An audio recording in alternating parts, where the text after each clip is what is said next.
Warning. Listener discretion advisory for the following program. It contains explicit language, controversial takes, and tangents that'll make your head spin. All opinions expressed are just that, opinions, and belong solely to those who speak them. This is... What an excellent day for an guest. You'd like that? Are you fucking nuts?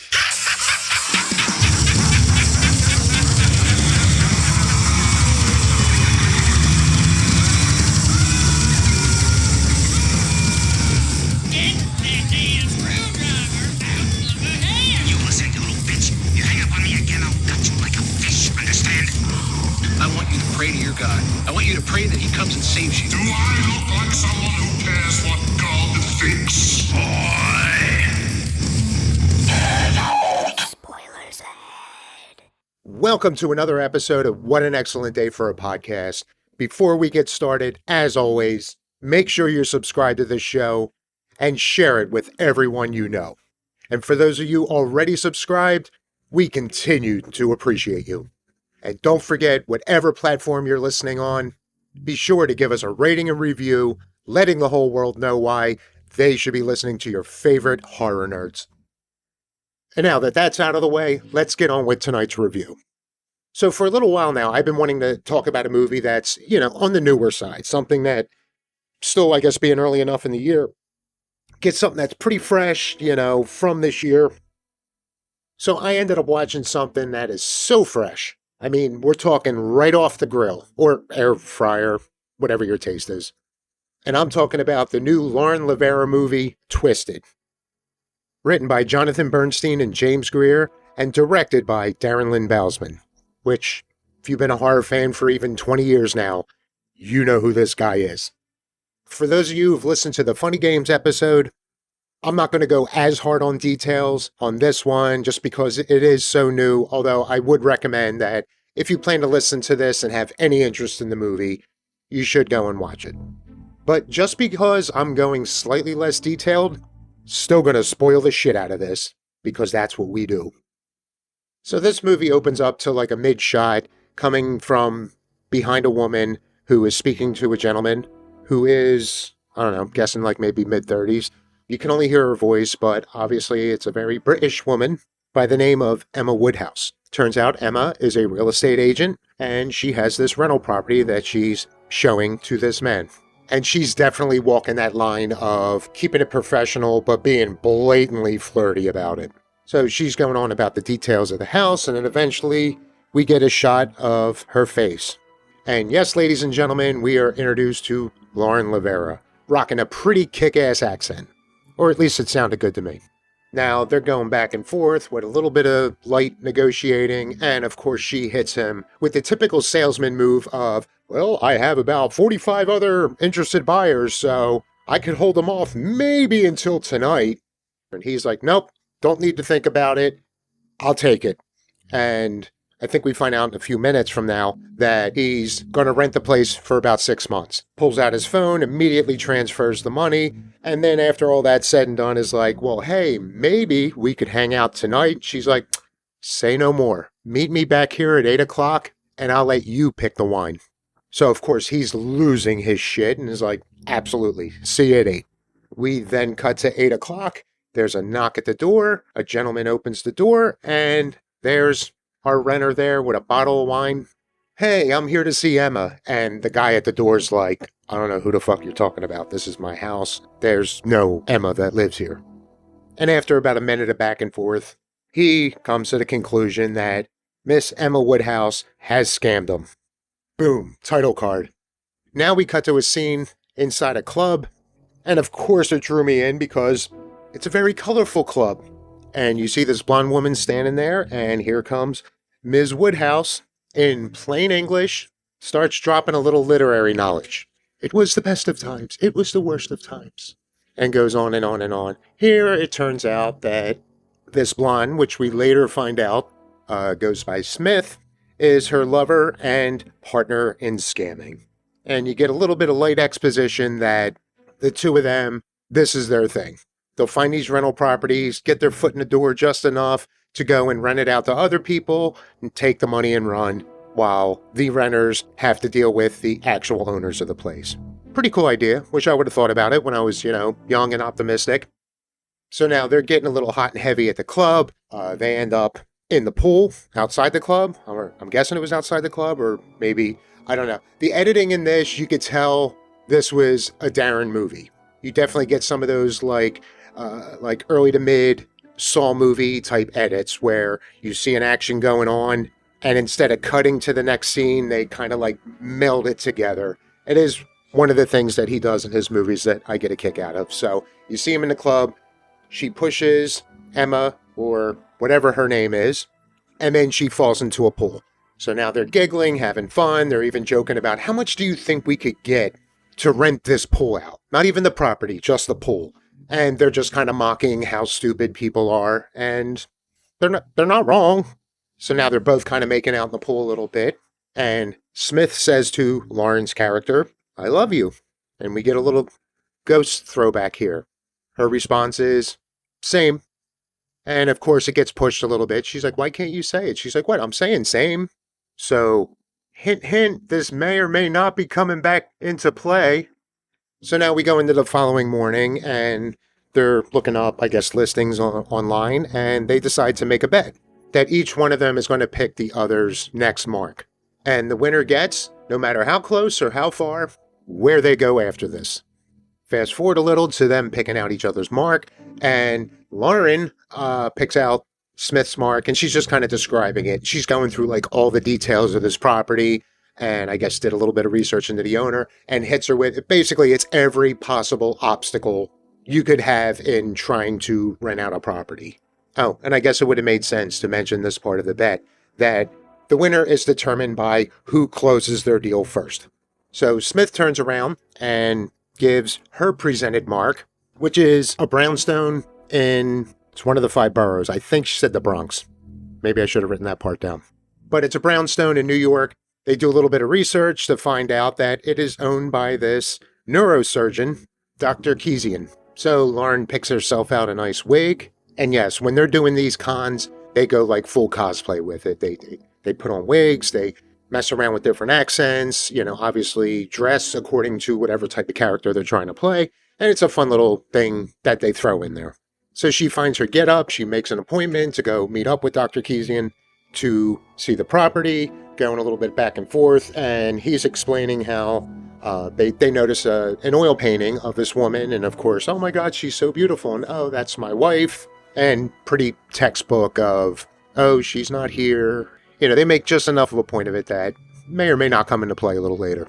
So she agrees to rent the place. No exchange of money or anything, so I'm not even sure what kind of deal was made here, but you got in the opening scene, she gets the guy to wire the money like, boom, right on the spot. Whereas in this, she's just, I'll take it. So we get her getting a little settled in the place, casing it enough to find out all the little details about it, I guess, so she can play realtor again and get as many facts as possible. But she also notices there's cameras everywhere, because again, neurosurgeon, so you would think he's going to want to protect himself. So of course she's going around killing all the cameras, or at least all the ones she can find. Gets her character set up, which, if I remember right, she went more of an Irish lass. And you see her talking to prospective renters. And then finally you get one that, he seems like a younger kid, probably more like in his 20s or something, but same deal. She's playing a little flirty while trying to keep it professional. And wouldn't be a horror movie unless you got a younger gentleman of sorts going in the full-blown, hey, she was asking for it mode. So he hits her with the, well, I know what you really want. She's like, no, all right, maybe I came on a little too strong, but no, that's totally not what I want. He's like, the fuck you don't, gets forceful with her. He ends up knocking her to the ground. And I don't know if he picked it up or if he came prepared with this, but suddenly he's got like a pocket knife, holds it up to her throat because he's going to take what he needs. But as luck would have it, one of the cameras she overlooked was in the living room, or the formal family room, and we have the good doctor checking on his laptop at the cameras and notice all of them are turned off except for this one where it seems like his new tenant is being taken against her will. Now, I have no idea how far away he is at this point, but he gets there pretty quickly, but not quite quickly enough as this kid that's assaulting her manages to give the old nick on the jugular. And as soon as she starts bleeding out, here comes the doctor up behind the kid and shoots him in the neck with something because, again, esteemed surgeon, he would have access to some good drugs, I would imagine. And then you get the shot from Lauren's perspective to where she fades out. And then wakes up in a hospital bed. So she's trying to figure out what the hell's going on, where she is, and then the doctor comes walking in. She's like, "Where am I?" And he says, "You're in a medical facility." And immediately hints like he may or may not have done some research while she was knocked out. Because as she's realizing this, he also says, "Figured you'd be better off here than in prison."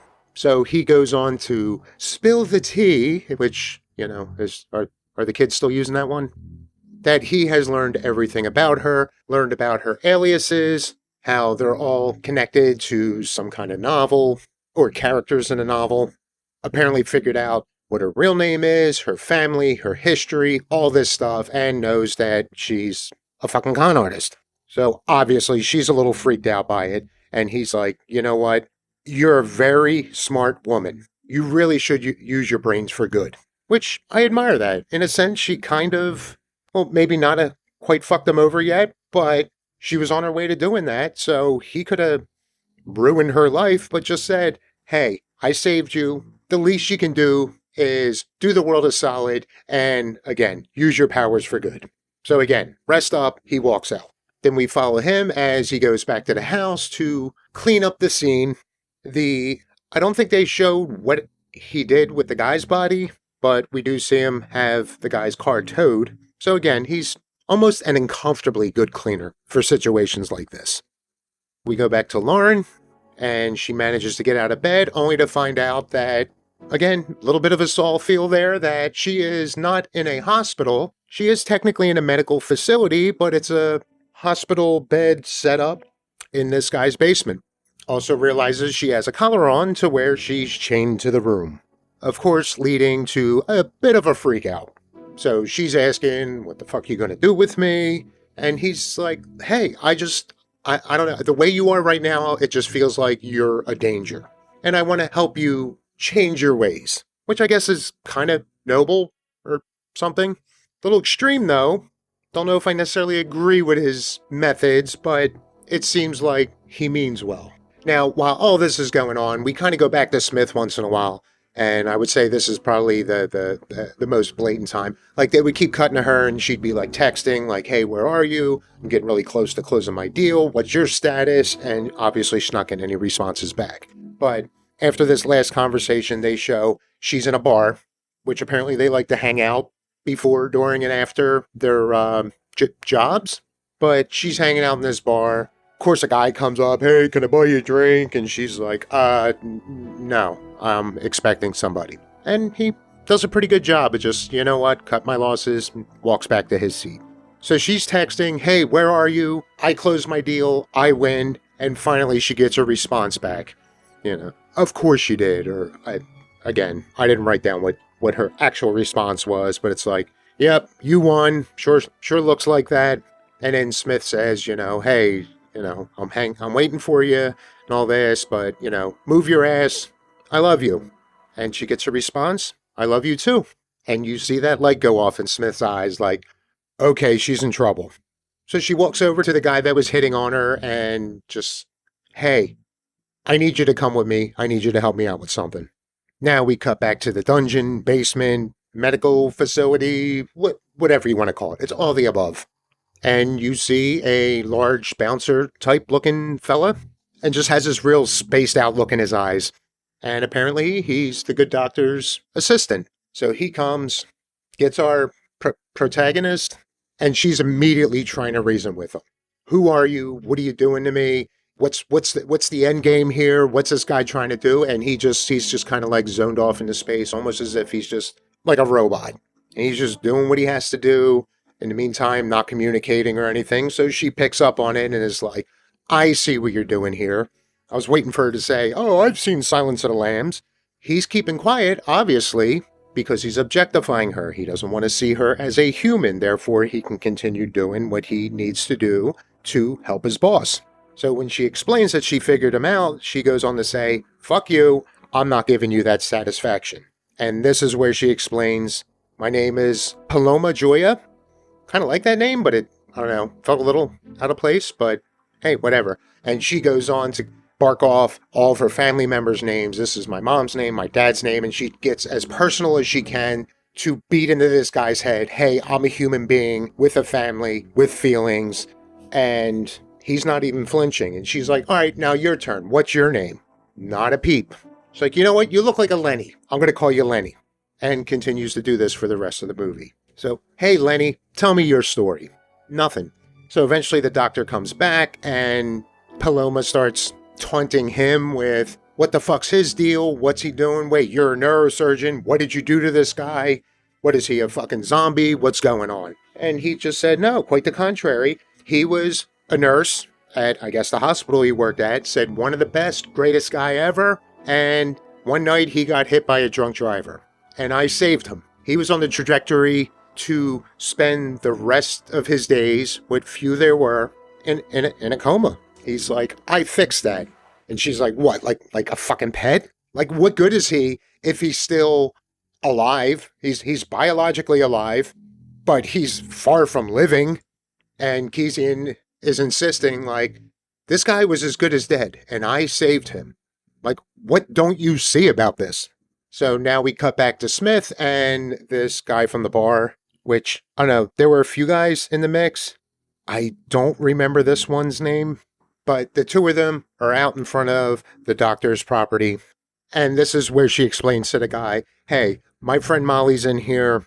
And I don't think she specified. I think she was implying like this was the boyfriend's house or an ex-boyfriend's house. Very abusive guy. And I just fear for her life. Would you be able to, like, I would go in there, but I wouldn't feel safe going up against this guy. But you as a man could probably go in there and if either de-escalate the situation or take care of things. And before I forget too many more times, early on, around the time of the assault scene, we end up getting introduced to Diane Warwicker and Detective Grace, who know of some wrongdoings going on. I believe they're picking up on the con, so a lot of times we're cutting back to them, like investigating, trying to find out who these women are, or this woman, whatever. I already forget how many people they expected to be in on it. But at a minimum, they're looking out for Lauren's character, just not knowing who the hell she is, to get the big bust. But anywho, we go back to inside the apartment, or I guess to the front door, where this guy walks up. He's like, hey, motherfucker, where's Molly? So much for de-escalating. And Kezian is like, there's no Molly here. I don't know what the fuck you're talking about. And he ends up barging his way in. He's like, look, motherfucker, I know she's here. And what's going on? And he's walking through the house and he picks up a picture of Rebecca, who is Kezian's, wife. He's like, oh, look at this woman. Who's she? And you could see him already starting to twitch like this. You could tell he was getting, I guess, triggered by this guy coming in so aggressively. But he's like, oh, who's this? Oh, did you beat this bitch too? And my man fucking snaps, reaches over to the record player, grabs a record, smashes it, and it felt like one swift movement. Grabs it, smashes it, swings, fucking slashes this motherfucker's throat. Boom, down. It was pretty awesome, actually. Like, I feel like in scenes like this, it would have been a little bit of a drawn-out fight, but nah, he comes in, and you don't fuck with another man's wife, whether or not she's alive, because he took that personal shot, and boom, he was on the ground and dead in like 10, 15 seconds after that comment. Now, Smith's in the car getting a little antsy, and I guess she remembered Paloma giving her the floor plans, the layout of the house, and I guess she hinted her in previously of a secret entrance in the alleyway on the side of the house. So she goes over, she remembered the security code and all, and managed to sneak in through this super secret special door, which I guess took you right into the basement. So she comes in, she's looking around. Oh, and she happened to have a gun in the glove box, because, yeah, why not? So she's walking through, trying to find Paloma, I don't know. You people should know by now. I can't even speak English, much less, like, slightly off names. But come on, give me credit. I nailed Smith. I didn't nail Smith, but the pronunciation of, forget it, you know what I'm talking about. So our good friend Lenny picks up that somebody's downstairs that shouldn't be there. So he goes off, you see him pick up a pistol. Turns out it's a tranq gun because, you know, he also picked up a dart that looks like a tranquilizer dart. So now we get this nice cut and you're seeing the tension, like who's going to get the who first. And then we have Paloma walks up. Oh, and there's like plastic draped all over this fucking basement. Like they don't have walls up. There's just sheets of plastic dividing the different sections. So she walks up and she sees this silhouette coming up and stabs the shit out of it. Oops. Turns out it's Smith. Because surprisingly enough, there wasn't like enough screaming going on down there. Which I don't know if that's dumb or smart. Because it does seem like in a lot of movies, when someone's in a place they shouldn't be, looking for somebody close to them who's been abducted, and screaming out their name, not knowing what the fuck's going on down there. So you very well could be letting the villain in on the fact that somebody's down there to play hero. But in this case, the fact that she was silent ended up coming to her detriment because her lover fucking stabs the shit out of her abdominal region. And then she falls through the plastic and immediately, oh my God, I can't believe this happened. And then the doctor ends. Oh, so as she's kind of mourning, Lenny walks in and boom, hits Paloma with the tranq. So Kezian comes walking in and again is trying to clean up this mess here, to which he then realizes it's been a long day. I should go relax. So he goes up into the living room. And that is another thing they keep going back to is like, he's always watching like home videos with his wife, which again, if you lose someone, you might be so inclined as to reminisce through old videos. So you see him start dozing off, and then Freddy comes. I mean, yeah, as he dozes off, all of a sudden, Rebecca in the video starts talking to the real world. And then we get a little Devil's Rejects thing with the Whitell brothers having a little conversation as to where things go from here. So he picks his head up, he looks over, there's his wife sitting on the sofa with him, and she's just, you know what, you got your thing to do. Like, you're a great surgeon, you're going to do great things, and I think you should continue pursuing great things. And on a much tamer level, I think he walked away from this conversation almost in a similar way to Mr. Sheriff Whitell. So we go back to Paloma chained up in the basement, and then you can see through the plastic there that there are 2 beds set up, and it's the bodies of Smith and Tad. Not Ted, but Tad. Now, I'm trying to remember if this was the guy from the beginning, the aggressive one, or if this was the guy that was helping Smith out. But either way, there's a guy that was in the house, shouldn't have been there, now he's knocked out on this fucking hospital bed. And Paloma sees this just enough to like, what the fuck do you think you're doing? What's all this about? And he leaks a little bit here and there, but for the most part doesn't go into the full, you know, typical exposition. Well, this is my grand plan. He just kind of gives enough that she could piece it together. So apparently she ends up taking part of Smith's brain that I guess is predominantly her consciousness and transplants it into Tad's brain. And then we get a little bit of that Hannibal thing where people being scalped and have their fucking, the top of their head, you know, shaved off so we have full brain access. You got a lot of that. People walking around with no top of their skull. And I thought me balding was bad enough, but perspective. Things could be worse. At least I have my skin, my skull. So then he starts telling Tad, move your big toe. Oh, wait. Move your right arm. And eventually he lifts his right arm and he's like, sit up. And you see him sit up. Again, brain exposed off the top of his head. And he climbs off the bed and then he walks right over to Paloma. And obviously she's freaking out, like, what the fuck are you doing? Who are you? Why are you doing this? And this person makes a reference, like an inside joke, that we kind of got in the beginning of the movie between Paloma and Smith. So she realizes, holy shit, your consciousness is in this guy.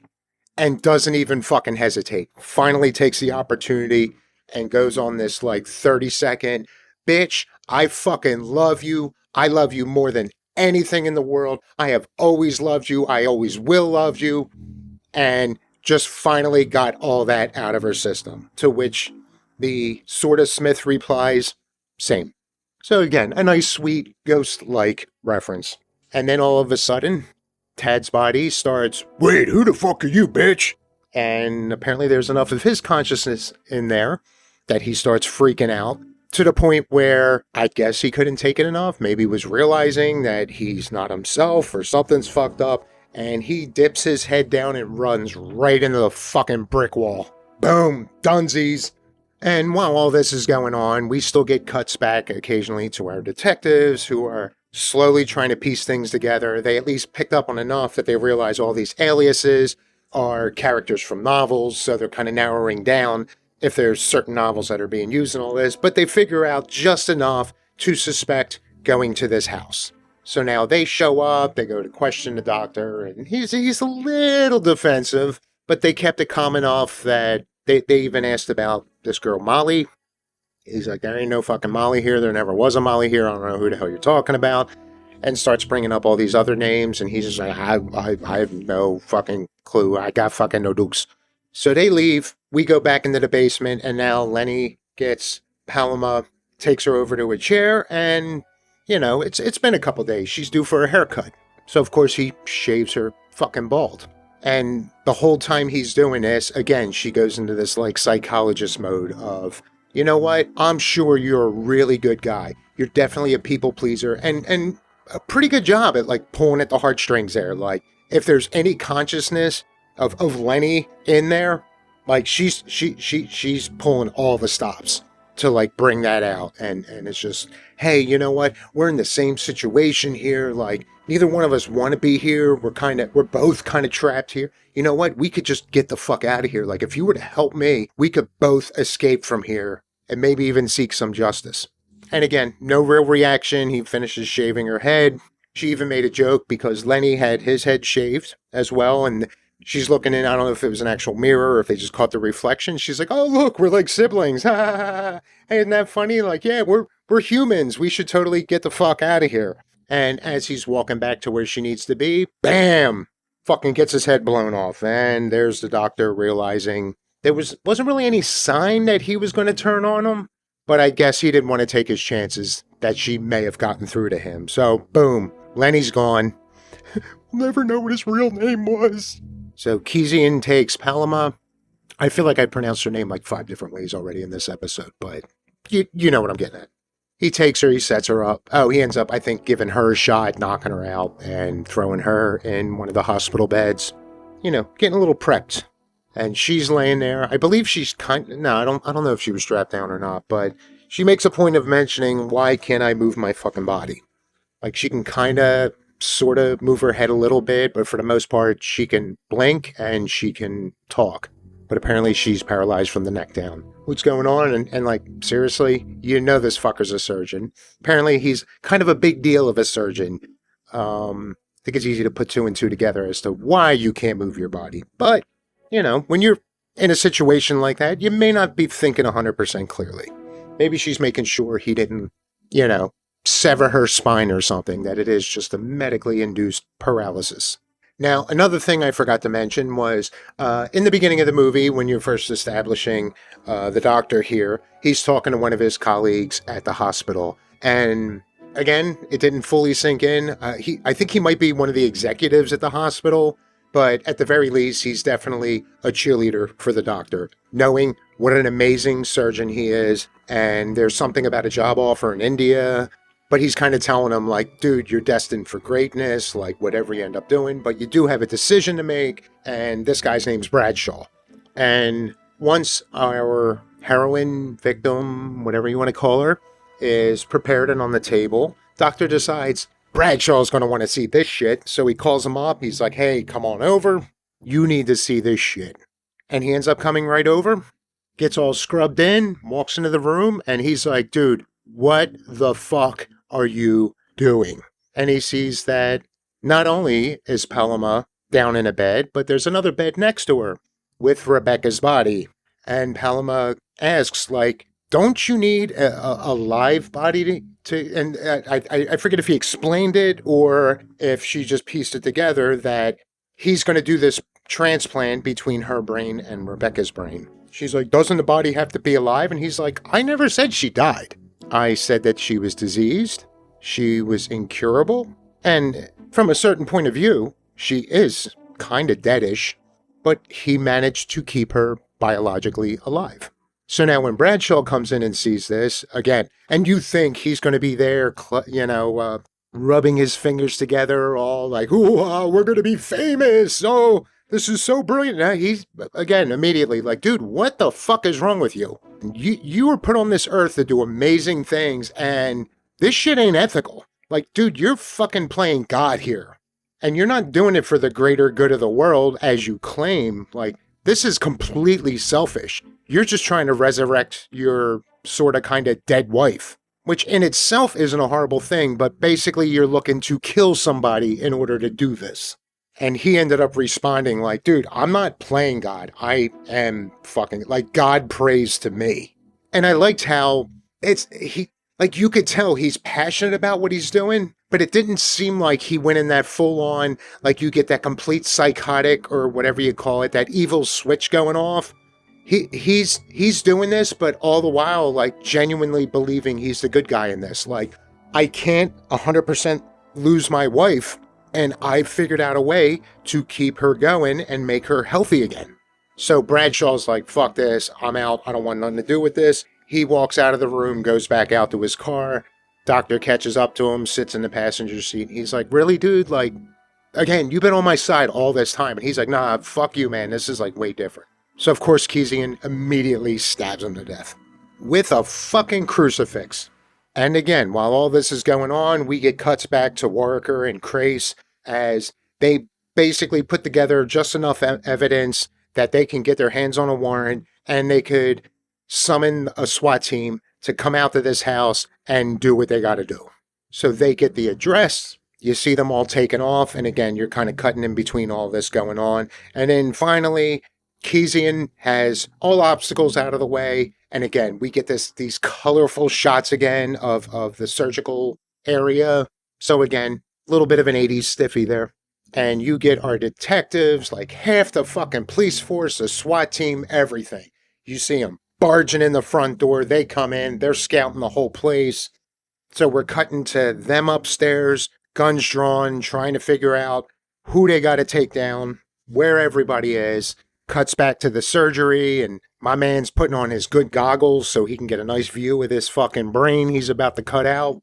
And boom, we get Saul 2. When he picked up Paloma and went to go set her up, he took her to Rebecca's house, where he had a similar setup in her basement. So we got all these cops raiding a building that ain't got nobody in it no more. I don't know why I felt the need to go a little southern there, but whatever. So they're in there. They can't figure out what the fuck's going on. And then we cut back to chunks of brain being cut out of these two bodies, a little switcheroo going on there. Boom. Flash forward. Looks like a nice cabin out in the wilderness there. Nice little retirement property. And you have our good doctor and his, I guess, newly resurrected wife just chilling out, having a good time. Weather looks beautiful outside. And then we got the doctor hanging out in a chair out on the porch, enjoying the fresh air. And Rebecca comes up behind him. She, I guess she gives him a hug and everything. And then pulls out a knife and slits his fucking throat. It looks like Paloma's been in there the whole fucking time. Now, whether this was the same thing as the earlier test run, that it was technically successful, but we have the host in there somewhere, I'm not sure. This could either be a plot hole or, again, this is just a first time watch. I was, again, trying to take in the movie as a whole. Not every detail, believe it or not, fully sunk in. So like I said, I don't know if this is a plot hole that you would think it was going to be one way with the switch and all this, but bottom line, our girl is in Rebecca's body and she did what had to be done. Fucking credits. So what are my thoughts on 2026's Twisted? In the last day or two, I've seen a few people post about this, and there's been a few comments about how this wasn't up to par for Bousman. I can kind of see what they're talking about, especially you got Repo, you got his contributions to the Saw franchise. I can see going into another movie directed by him, where you're expecting this just all-out splatterfest. And to be honest, I would have liked to have seen that. But I don't necessarily think not getting it is well, I wouldn't say a bad thing, but I don't feel cheated by not getting it. I mean, you get a little bit of blood and I guess kind of gore in it. Like I said, yeah, the whole third act, like every other shot, you're looking at the top of somebody's head with their fucking brains hanging out. And I thought the effects were pretty good. But overall, I think he did a good job of making it a pretty tense movie. I definitely like the color grading of this. For the most part, everything's pretty normal. But then you get the shots in the basement and you get, now I know for some people it's a negative because it was so overused in the 2000s and into the 2010s, especially when you're talking about like the torture porn fucking movies. But it had that greenish hue to it. So this dungeon-like basement with hospital beds, to see that, again, I love the Saw franchise. Even the movies that aren't as good, I still have a great time with. And with these shots, it gave, a little bit of that, well, I don't know if nostalgia applies at this point. I mean, if you're talking the earlier movies, but anyhow. But then also you get these surgical scenes where, again, bright colors, like very heavy reds and blues. And like I've said so many times, especially in the past year, like you get some shots that are that colorful, I'm all in. I thought the acting was really good. I mean, Lauren, I think for what she had, like, knocked it out of the park. Again. As well as our leading man, Dr. Kezian, played by, here we go again, fucking up names, but Djimon Hounsou, I guess it's pronounced. He did just as much of an amazing job, in my opinion. And this is another one of those movies where the villain isn't that horrible of a person. Like, you understand why he's doing. Is it ethical? No. But he's not just being evil for evil's sake. He loves his wife that much that he's willing to do immoral things just to be with her again and have their lives as back to normal as it can be. And I thought he did a really good job of portraying that. Like, he never has, like, he has his freak out moment with the record.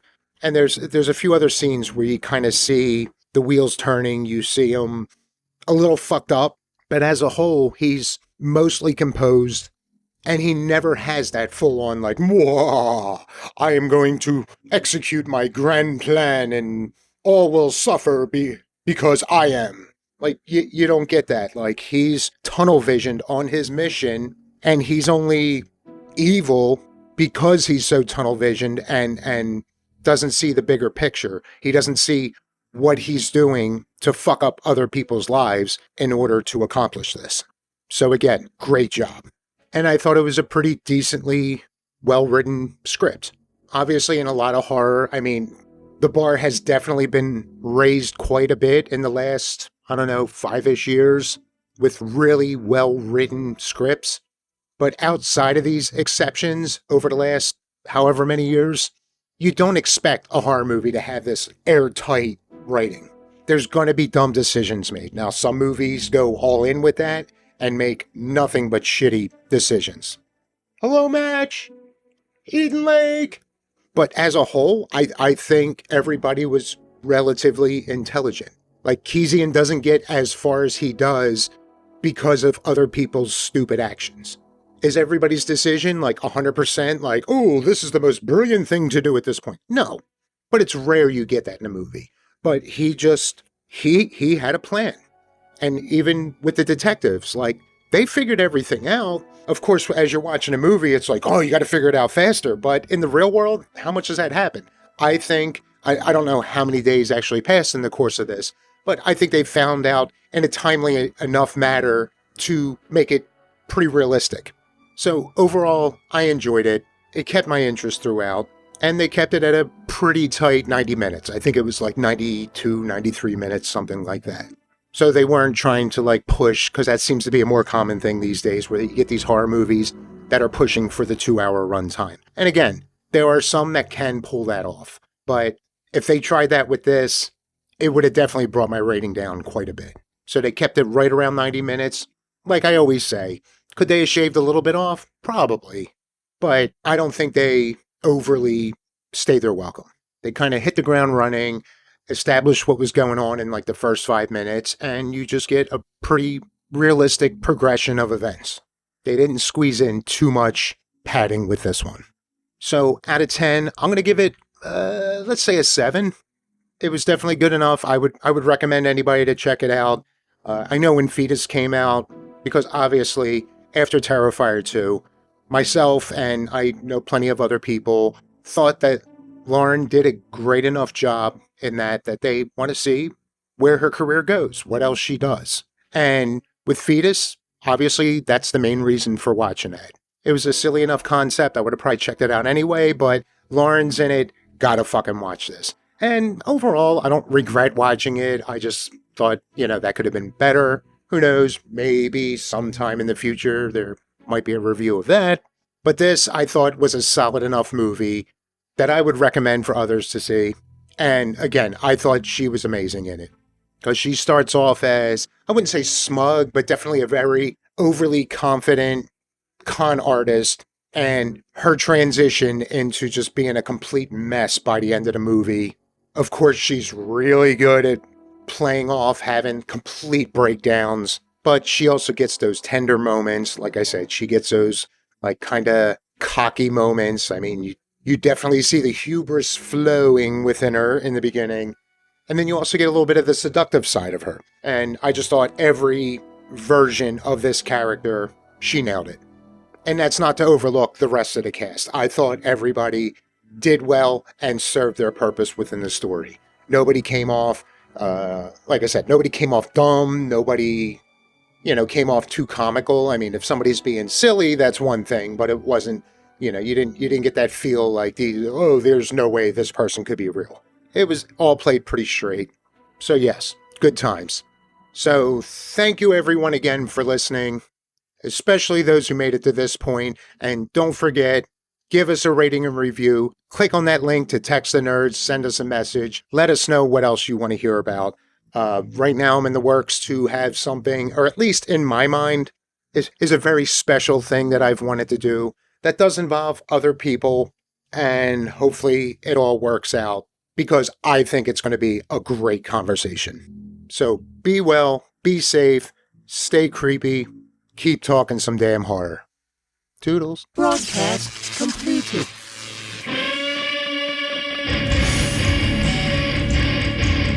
You've been listening to What an Excellent Day for a Podcast. Be sure to come on down to excellentdayforapodcast.com where you'll find our entire catalog. And for your convenience, every episode contains a link where you can text the nerds.